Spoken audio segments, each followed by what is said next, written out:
Hello and welcome to my new video, how to draw a realistic eye step by step. In this video I will show you how to draw an eye using a 4B pencil starting from the very beginning. First step is to try and imagine the basic oval shape of the eye before you draw it so that you can place it on the page where you wish it to be.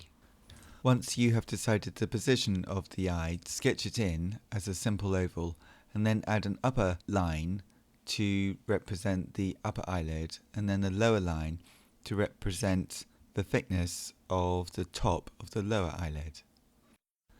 Next, it is time to draw the iris. It is a good idea if you make the top of the circle look like it's going underneath the top eyelid and the bottom of the circle of the iris touches or just goes underneath the rim of the lower eyelid.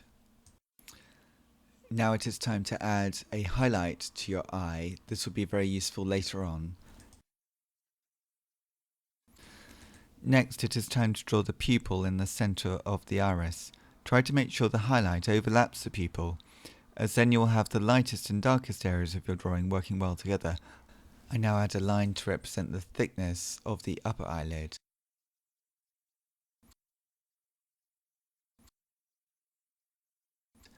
And then on the right hand side of the eye, in the corner, I add a tear duct. This would be the corner of the eye nearest the nose. At this stage it's a good idea to look at your whole eye rather than parts of it, and see if there's anything that you think needs changing to make it slightly better. We are already just under 2 minutes into the drawing in real time, and we have got the basic eye shape all planned out.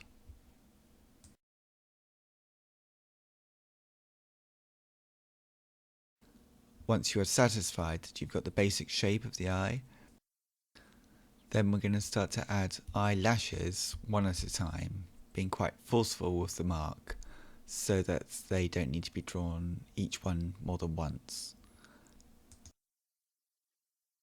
With a 4B pencil, if you press down hard and exert more pressure with the pencil, you just get a darker line, and if you're softer, more delicate with the pencil, you get a softer, more delicate line. As these eyelash lines will stay in your drawing, it is good to be confident with the marks that you make. But at any stage, if you see something that needs changing in your drawing, just erase that part that you see needs changing and improving, and correct or improve that part, rather than starting your drawing from scratch. It's good to build on whatever you have. Now I start to go over some of the earlier lines with a darker line, particularly the upper eyelid and around the circle of the iris. And now it's time for some detail within the iris of the lines radiating from the center of the pupil outwards. Sometimes they're continuous lines, but more likely they're broken lines, quite complex shapes, which you can just indicate with a variety of different marks going from the center of the pupil to the outside circumference of the iris. The more of these marks that you put in the iris, the more detail your eye will show. For this drawing, which is quite a large drawing of an eye, it would be good, I think, to put quite a lot of detail in.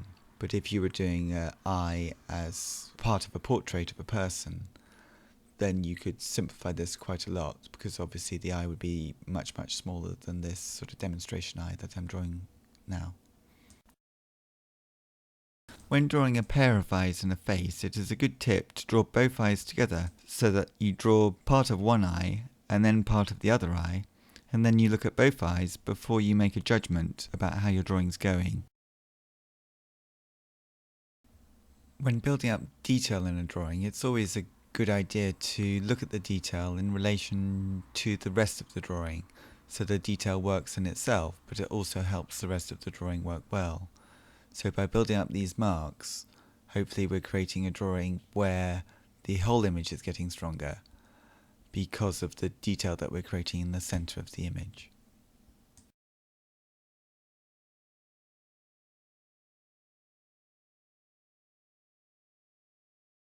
Drawing is a way of recording what you see, and so to improve my drawing I make sure that I look really carefully at what I can see in front of me. This is tricky to do because we always think that we know what we can see, But when you start drawing, you find that there are all sorts of shapes and connections that you didn't realise that were there. And so to draw an eye or a lemon or a cup, you start to discover all sorts of things which perhaps you had never noticed or seen before. That's one of the reasons that I enjoy drawing so much.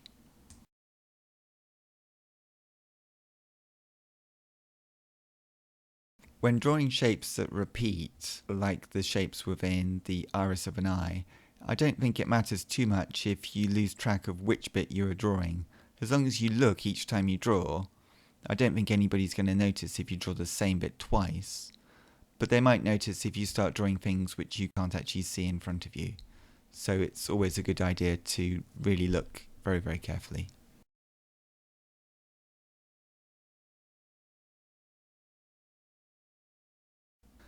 Next, it is time to use the side of the pencil to create a soft mid-tone, not dark and not light, but somewhere in the middle, that you can shade over the detail that you've just put on the iris, so that the detail is still showing, but now it has a layer of mid-tone pencil on it, but not on the highlight of your drawing. The eyelid of your eye will create a shadow, which means that the top part of the eyeball will be in a darker tone than the rest of the eye. So we can shade that in now to indicate how the shadow of the top eyelid will cause this effect to happen. The shiny reflective quality of the iris and the highlight on the eye is starting to show through now.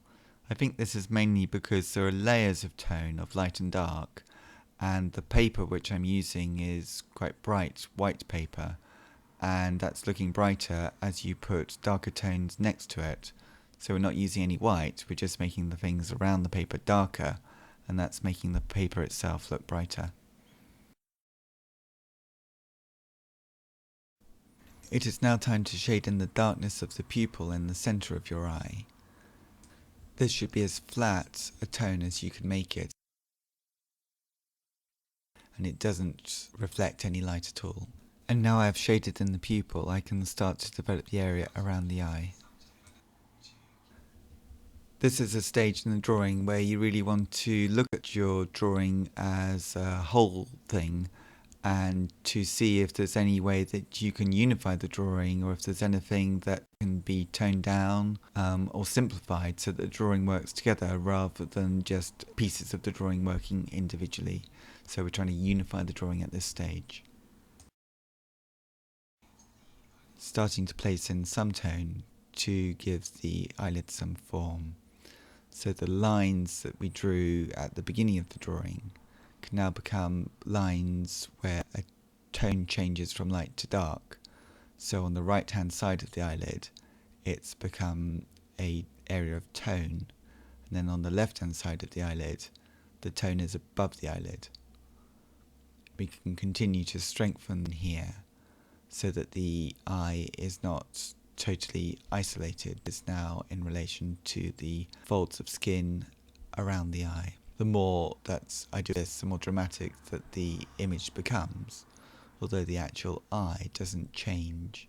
It's just a matter of changing the tone of the drawing around the eye to give it some sort of context within a face. This drawing took just under 9 minutes so far in real time.